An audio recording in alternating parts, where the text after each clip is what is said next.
Hello, friends. This is Dave Hurwitz, Executive Editor at ClassicsToday.com, here with our weekly preview of the ClassicsToday.com 10 Best Feature.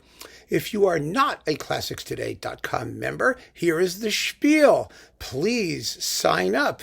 It's a great deal. You're going to find lots of good stuff. Thousands of dedicated reviews for insider subscribers, as well as tens of thousands of reviews just for everybody to go and enjoy. But if you're an insider, you get our CDs from hell. You get categorized reviews. You get reviews with sound samples that you can play with. Oh, it's just marvelous. Trust me. And there's a link on the description of this video that you can click on to subscribe, or you could just go to the ClassicsToday.com homepage and hunt around and find the subscribe area, which is of course front and center because, we don't try and hide these things. Anyway, who is this week's featured artist? It is Antal Dorati. Antal Dorati was a marvelous conductor and really a fascinating case study in the history of 20th century music because he was a conductor who made his reputation as much by recordings as by live concerts. He never had a major orchestra, although he had some very big ones. I mean, he had Detroit, he had the Royal Philharmonic, he had good orchestras. He started in Dallas, he wound up in Stockholm, he had the BBC for a while. So yeah, he had good orchestras for like short periods in bursts. Apparently he was a little tetchy and difficult to get along with sometimes. But the bottom line is, his story is a fascinating one. And I want to sort of tell it now, especially for those of you who are too young to really remember him. He was a major, major figure from the 50s all the way to the early 80s. He died, I think, in 1988. And really one of the most recorded of all conductors in the second half of the 20th century. He made more than 600 recordings, most of them for Mercury Living Presence and Decca, and a lot of them are still reference recordings. Some of them were extraordinary, and he had quite a varied range of gifts, but he was not one of the big conductors / big orchestra powerhouse names, but he still managed to make 600 recordings. How is this possible? Well, here's the story. When he was conductor in Dallas, he had the great good fortune to hire as his personal secretary a young lady fresh out of college who had been studying the music industry and wanted to work in the music biz. Her name was Wilma Cozart. Now, Wilma Cozart turns out to be one of the legends in 20th century music because Wilma Cozart followed Dorati to Minneapolis, and then she left him as his secretary, but on his recommendation, got a job working for Mercury Records. There she met her soon-to-be husband, Robert Fine, and the two of them, Wilma Cozart Fine and Robert Fine, became Mercury Records, and particularly Mercury Living Presence, the legendary audiophile catalog of fine recordings, most of which were produced in the 50s and early 60s. Now, one of Wilma's major artists was, of course, Antal Dorati, her old boss. She started recording him, and so he had immediate access to a record label. Now, Mercury Living Presence, again, was not a major label in the sense that, Deutsche Grammophon or Decca or RCA or Columbia were, but in those days, with everything was smaller. The industry was smaller. And, the number of releases every year was smaller. And so they comparatively mattered more. And the Mercury Living Presence label had a tremendous reputation as an audiophile brand. But beyond that, even more importantly than that, Wilma, who was just the most delightful human being you've ever met in your life, and we all miss her. All of me, my friends, my colleagues, we all loved her. We all miss her. She was just marvelous. And actually, her real interest, her real love was opera. She was a vocal music person. And the fact that she did all of this orchestral music is kind of funny because that wasn't where her main interest lay. And she lived in Harrison, New York, and we used to talk frequently. But she had a fabulous and fascinating career, which started up all over again in 1989 when she came out of retirement to put the entire Mercury catalog on compact disc for Universal. So that was a marvelous sort of renaissance of the label. And of course, they came out individually, then they were boxed up into cubes. Actually, there are three of them, but here are the first two. And we're going to talk about them a little bit because Wilma had a very, very specific concept of what a record label should be. In her view, it represented a catalog of artfully chosen repertoire, and the label had an obligation to promote and sell the entire catalog. And everything in the catalog fit. It was related. It wasn't just some hodgepodge of egomaniacal artists all wanting to do their own thing. And, there was a brain behind it. And that brain was Wilma. Now, Wilma's work with Antal Dorati was very, very specific, and it encompassed two very, very different sort of concepts of where he sat in the label, because the Mercury Living Presence label had Dorati. They also had Paul Paré. Remember Paul Paré? And quite a few other artists as well. Skrovichevsky got his start with Mercury Living Presence. They went also with the orchestras in Minneapolis and the London Symphony they were recording, and all those people. So they had Raphael Kubelik when he was in Chicago. Those were the recordings that made their reputation, and we've talked about them. We've talked about those re-releases in the Kubelik discs on Eloquence. So this was a real moment. Now, how did Dorati take advantage of that moment? Well, who was he? He was European, obviously. He was Hungarian. And so he emphasized certain areas of the repertoire. He was a ballet and opera theatrical conductor, primarily, for the most part. And that was where he had made his reputation in Europe. When he came to the United States, he started out in Dallas in the 40s. And really started to build his reputation based on these recordings. Because he was Hungarian, he obviously pushed Hungarian repertoire. He did Bartók, he did Kodály. But there were lots of people in the U.S. who were Hungarian. I mean, we had Ormandy, and we had Reiner, and then we had Schulte. I mean, there's no shortage of Hungarians buzzing around the New World, and they were recording Hungarian music, of course. But what made Dorati different is that because he was working with a label that believed in depth of catalog, he did more. He didn't just do Bartók's Concerto for Orchestra. He did the Second Suite for orchestra. He did all this other stuff that other people didn't know and weren't recording. And so if you got his Bartók Concerto for Orchestra, then you could get his other Bartók things, and you would follow him in Bartók. And that's how they started to build the catalog. He did the same thing with Tchaikovsky. He made that famous recording of the 1812 Overture with cannons and bells and stuff, and it's still fabulous. It's still probably the great 1812 Overture out there. But the point is, he also recorded the Tchaikovsky suites, which came out on Philips, but they were recorded by Wilma and her team, by the Mercury Living Presence people, by Robert Fine. And, as a result, they worked in Russia, they did Richter, they did all kinds of other stuff. But, the cool thing about Dorati is that he went and did all this other music. He did all the Tchaikovsky symphonies at a time when 1, 2, and 3 were almost never heard. He did the Tchaikovsky ballets, the first complete recordings of Swan Lake and Sleeping Beauty. And no one else was doing that stuff. Now, there's a billion recordings of it. It's a dime a dozen. But Dorati was the first.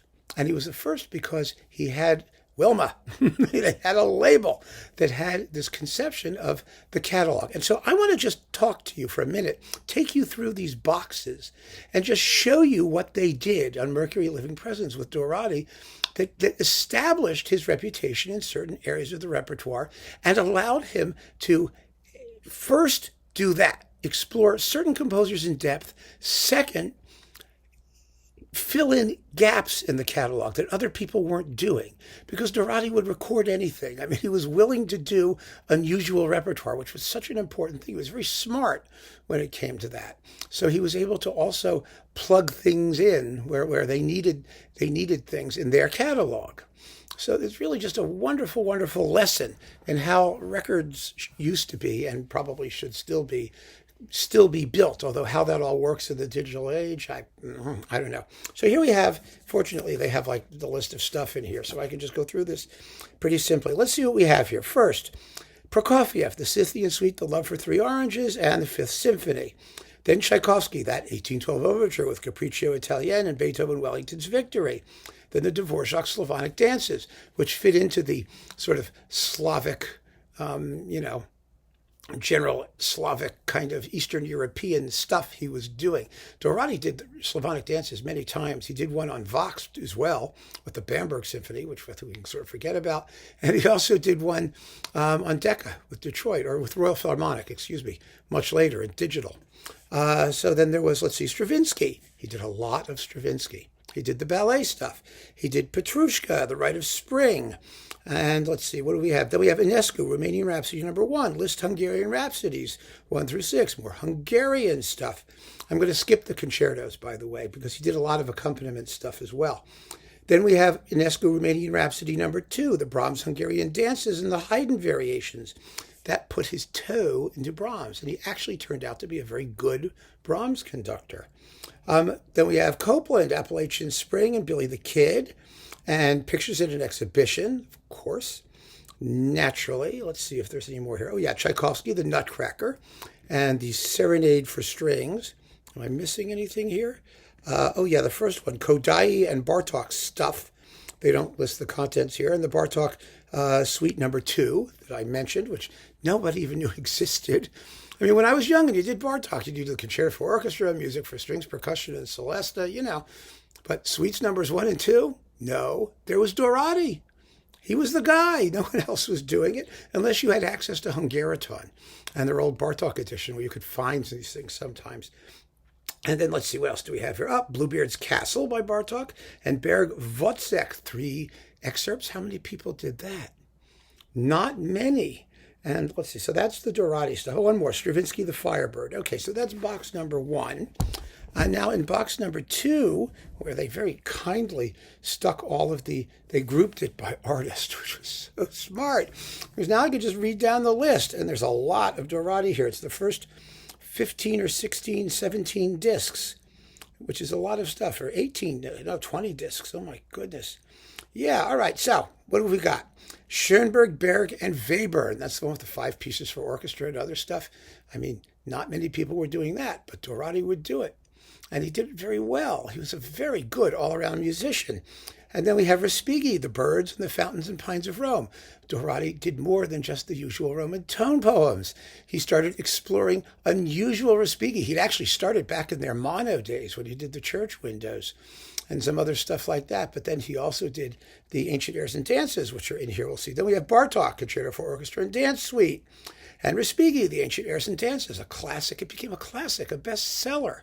Because everybody likes Respighi, but nobody was doing more than the same 3 tone poems that Toscanini had done 1 billion years before.